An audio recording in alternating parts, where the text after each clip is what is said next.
G'day, Tragic here, and welcome back to Too Many Bones. I know I just did a video, but it was like really quick, so we're just going to go straight into the next day and draw this terrible card, which says, The Scent of a Gearlock.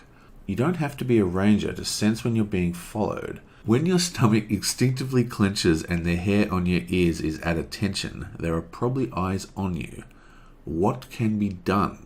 Well, nothing in this case. Too much time would be wasted trying to reveal this pursuer, and yet after a few hours paranoia starts to set in. It feels like there are more eyes watching with each passing moment. Shadowy figures slip in and out of the trees, always hidden. But there in the corner of the eye, what are they waiting for? Flip. Only option does not cause a battle. Another stomach knot. This is becoming all too regular a feeling. Search your active stacks for the first wolf, owlbear, or griffin and place it on the tyrant card. That will be added to the tyrant battle. Party size of 3 to 4. We add a 5-point baddie. We need a wolf, owlbear, or griffin. We have a griffin. So we'll just stick this on the tyrant card. And I guess that gets added to whatever the final fight's going to be. It's going to have an extra baddie. I hope that skill point was worth it. Draw another encounter card for day and reshuffle this card into your encounter deck. Okie dokie. Boom. Right, so it's the first encounter. Blinded by the light. Let's duck in here, our scout says, as we all dash for a cave that's well protected from the torrential downpour. As we wring out our drenched clothing, we realize the narrow entrance is opened into a large cavern. We are surrounded by dusty barrels of unknown origin. Oh, we're in a safe house probably or something.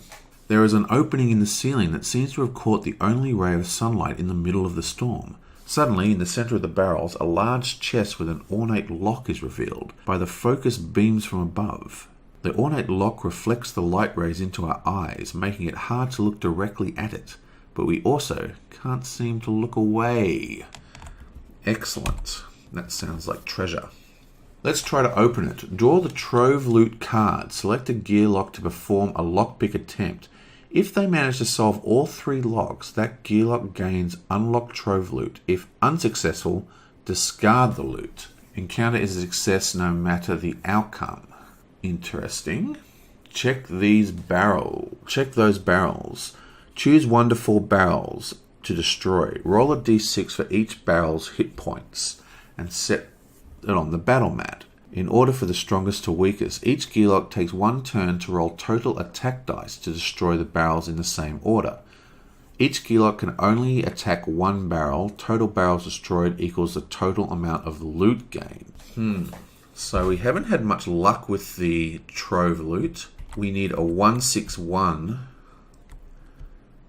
But we do have this prying iron, which has 2 charges to add. So I'm actually going to go for the trove loot. I didn't unlock locksmithing last turn. I chose to get a combat-y kind of die, but I actually thought about lockpicking pretty hard, but I figured, we've only got 1 lock to go, so, it doesn't really matter. But let's try it. Trove loot. Yablam! We'll take this to our resident Feith, and we need 1 lever is all we need to pass this. It's not much. 6 trip is huge. I don't know how we're going to do that. Bam. Okay, well there is 1 lever right there. Now, I'm not 100% sure, but I think the way this works is, see how the dice are actually different colored? I believe that means that the brown dice, which we happen to roll 1 lever with, is the die with the most levers on it. So that is the perfect die to spend, and we have passed number 1. Now we just need to roll for d6. Now, This ability here, I believe that means we don't even have to exhaust this die. Save +1. Give an action die +1 and do not exhaust it if it's used on this lock. Excellent. So that was a really cool roll, actually. So we've unlocked the first one, and we haven't even used up a single one of our dice. Okay, now we need a 6 trip, which is ridiculously difficult. Yablam! Okay, so this is fine. We have a 2 trip, and we have 2 charges on this. Add 2 to an action die result during a lockpick. Doesn't say I can only use it once, so I'm going to use both of them.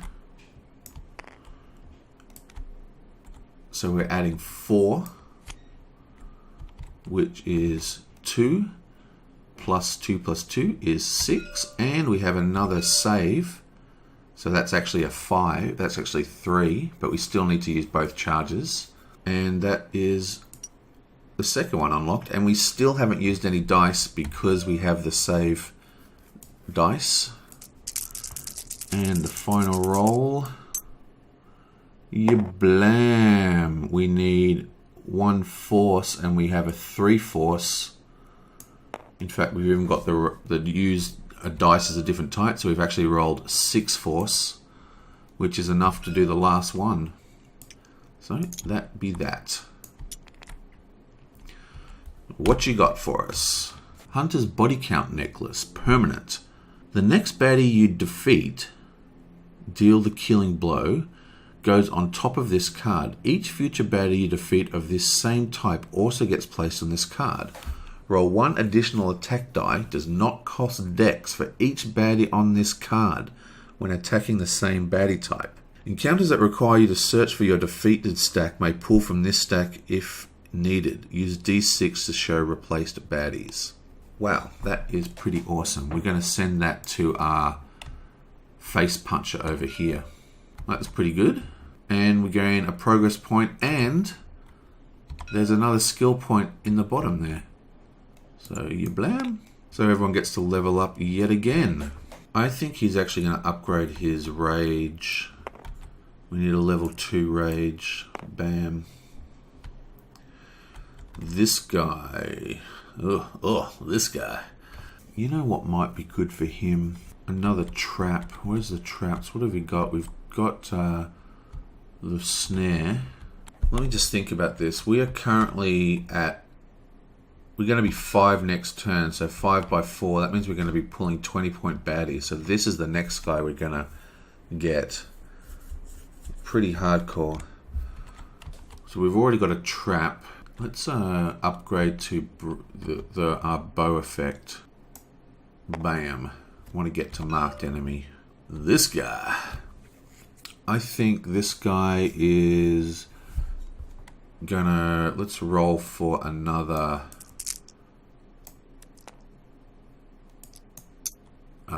attack die. Oh, it's a fail. And this dude, I think it's time for him to get another... What are we going to do here? What have we got? Bones, air horn. What's air horn? Disable. Excellent. So let's get the air horn. That can disable 5-point baddies. That's not going to be too annoying. Excellente. And now we have another recovery step. I'm going to do a trade. Send this over here.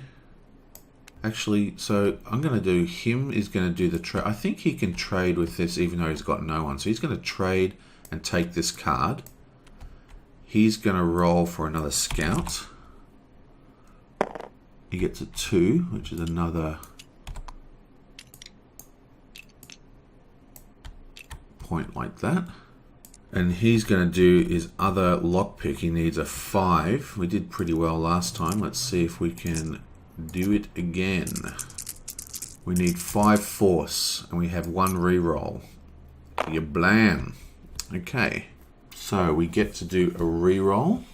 We can't actually reroll anything here because we've got 1 force here. We need 5 force total.